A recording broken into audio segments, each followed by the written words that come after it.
Selamat petang, salam sejahtera. Terima kasih kerana bersama dengan saya di Naziling Unity Channel. Akhirnya, Muhyiddin temui PDRM. Sebelum kita teruskan ulasan kali ini, jangan lupa tinggalkan dulu komen anda dan tekan butang subscribe, itu percuma. Saudara-saudara sekalian, beberapa waktu yang lepas, semasa kempen PRK Simpang Jeram dan juga Pulai, kita dikejutkan dengan apa yang didakwa sebagai fatwa haram daripada Muhyiddin Yassin. Walau bagaimanapun Muhyiddin dah pun menafikannya. Namun demikian, laporan telah pun dibuat sehingga PDRM terpaksa mengambil kenyataan dan juga penjelasan daripada Muhyiddin Yassin. Hari ini PDRM menyatakan bahawa mereka akan serahkan kertas siasatan fatwa Muhyiddin paling lewat Khamis ini kepada pihak yang berkuasa. Polis sedang menyelesaikan siasatan terhadap Muhyiddin Yassin berhubung fatwanya semasa kempen pilihan raya kecil Parlimen Pulai dan Dun Simpang Jeram di Johor baru-baru ini. Ketua Polis Negara Raziruddin Hussein berkata pihaknya menjangkakan untuk melengkapkan kertas siasatan dan menyerahkannya kepada Jabatan Peguam Negara pada Khamis. Kenyataan Tan Sri Muhyiddin Yassin berhubung dakwaan fatwa beliau kita dah ambil pagi tadi di bangunan Lembaga Pembangunan Pelaburan Malaysia MIDA. Jangka dalam 2 hari sama ada esok atau Khamis akan diserahkan kepada Jabatan Peguam Negara, katanya kepada Malaysia kini. Minggu lalu polis berkata mereka telah membuka 2 siasatan terhadap pengerusi Perikatan Nasional itu, iaitu Muhyiddin Yassin, berhubung kenyataannya semasa pilihan raya kecil berkenan dengan Muhyiddin didakwa menyentuh isu 3R, iaitu kaum, agama dan royalti atau raja-raja Melayu. Ia termasuk insiden Muhyiddin yang juga Presiden Bersatu didakwa memberitahu pengundi bahawa haram hukumnya untuk mereka mengundi calon PH untuk Parlimen Pulai, iaitu Suhaizan Kayat. Kes disiasat oleh pasukan petugas khas polis mengenai 3R mengikut Seksyen 505 dalam kurungan B Kanun Keseksaan dan Seksyen 233 Akta Komunikasi dan Multimedia. Ketika ditanya jika polis akan mencadangkan Muhyiddin didakwa di mahkamah atas dakwaan kesalahan itu, Raziruddin berkata mereka masih meneliti semua bukti dan kenyataan. Difahamkan, para penyiasat turut merekodkan keterangan beberapa individu lain bagi membantu siasatan kes tersebut. Sementara itu, mengenai siasatan lain berkaitan kes 3R terhadap Presiden PAS iaitu Abdul Hadi Awang dan bekas Perdana Menteri Dr. Mahathir Mohamad, Raziruddin berkata kertas siasatan masing-masing masih dalam penilaian AGC. Minggu lalu, Ketua Polis Negara dilaporkan berkata bahawa kertas siasatan mengenai kenyataan Mahathir telah diserahkan pada 5 September manakala kertas siasatan kes Hadi diserahkan pada 7 September lalu. Saudara-saudara sekalian, sebagai rakyat Malaysia, kita seharusnya mengikuti peraturan dan juga ketetapan yang telah digaris pandukan kepada kita semua. Iaitu bagaimanapun nak menang sesuatu kes atau sesuatu kempen atau apapun yang mahu kita menang, janganlah sesekali menyentuh 3R ini. Kerana tak berbaloi untuk menang, tetapi huru-hara negara kita. Sekian dulu untuk kali ini. Jangan lupa tinggalkan komen anda, tekan butang subscribe. Kita jumpa lagi. Bye-bye. Selamat malam, salam sejahtera. Terima kasih kerana bersama dengan saya di Naziling Unity Channel. Dipetik daripada sabudin.com, tanpa tambah kawasan baru pun, kerajaan perpaduan masih boleh menang PRU akan datang. Ini berita baik untuk kerajaan perpaduan dan para penyokong Pakatan Harapan. Pastinya ini memberikan sinar baru kepada Datuk Seri Anwar Ibrahim. Satu isu yang hebat diperkatakan. Berikutan keputusan Syed Saddiq Syed Abdul Rahman menarik keluar muda daripada menyokong kerajaan perpaduan, seterusnya menyebabkan kerajaan pimpinan Anwar Ibrahim hilang majoriti 2/3 ialah ia kononnya telah berjaya menghalang cubaan menambah kawasan pilihan raya. Diperkatakan pertambahan kawasan pilihan raya baru itu diheboh-hebohkan sebanyak 78 jumlahnya, di mana semuanya adalah di kawasan bandar yang berpotensi untuk DAP menandinginya.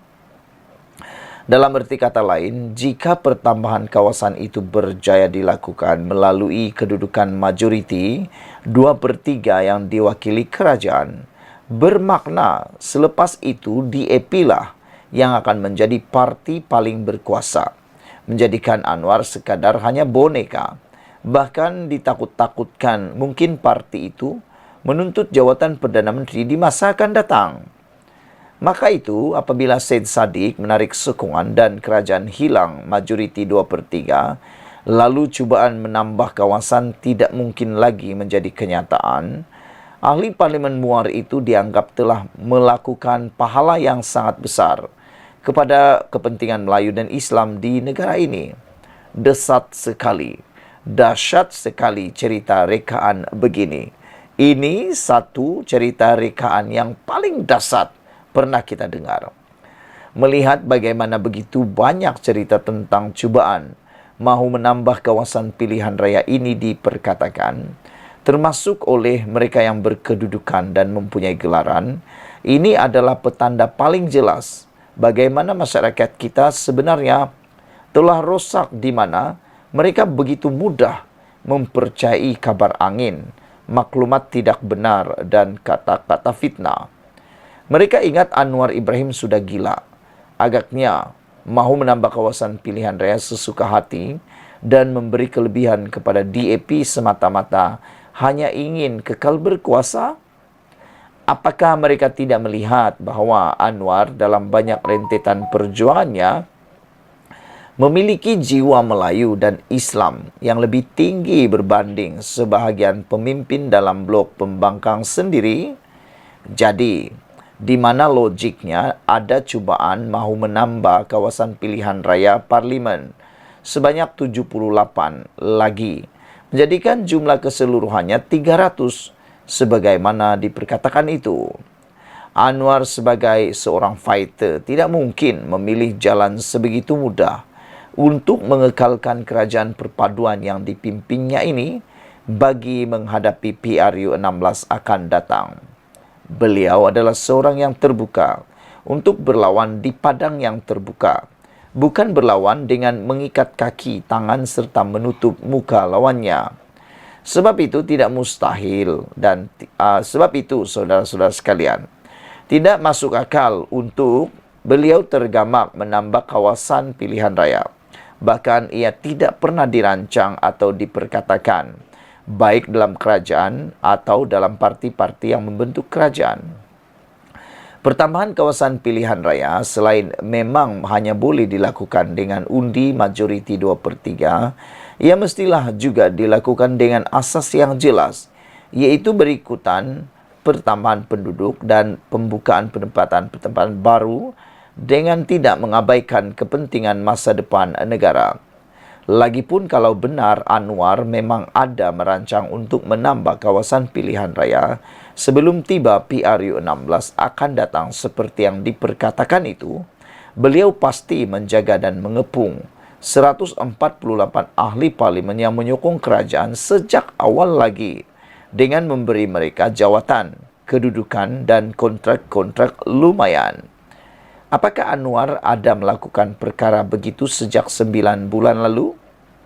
Hakikatnya, Anwar dan parti-parti dalam kerajaan perpaduan sekarang masih boleh dan berupaya untuk menang dan kekal berkuasa lagi selepas PRU 16 akan datang berdasarkan penerimaan rakyat yang semakin baik ketika ini.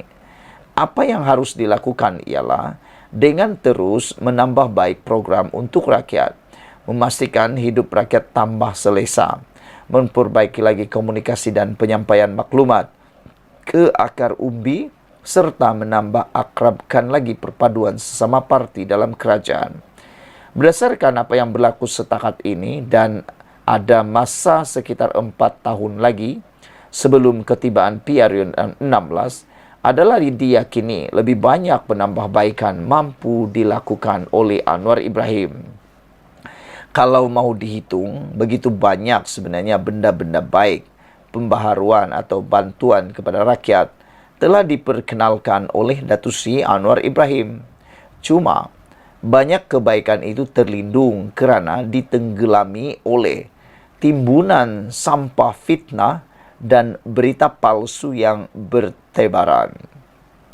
Mereka yang berjiwa pembangkang dan bercop walaun, apapun kebaikan yang dilakukan kerajaan, tetaplah dianggap sesuatu yang tidak bermakna.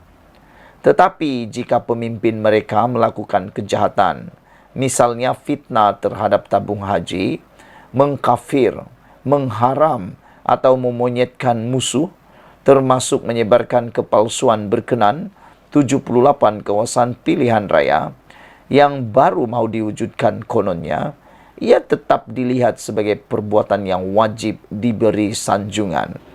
Seterusnya dihebahkan lagi dengan meluas. Ini sebenarnya masalah besar dalam negara kita.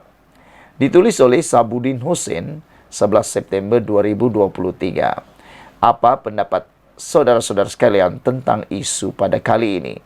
Adakah anda juga setuju bahawa tanpa tambah kawasan baru pun, kerajaan perpaduan pimpinan Datuk Seri Anwar Ibrahim ini sebenarnya masih boleh menang PRU akan datang?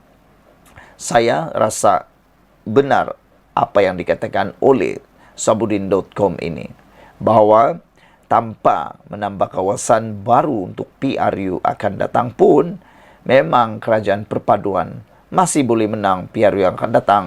Silap-silap sikit, mereka akan menang besar, lebih besar dan lebih besar lagi. Hal ini kerana ada 4 tahun lagi untuk Datuk Seri Anwar Ibrahim membuat penambahbaikan, memikat hati rakyat dan seterusnya, membuatkan rakyat menyokong beliau sekali lagi. Sekian dulu untuk kali ini. Jangan lupa tinggalkan komen Anda, tekan butang subscribe. Kita jumpa lagi. Bye-bye.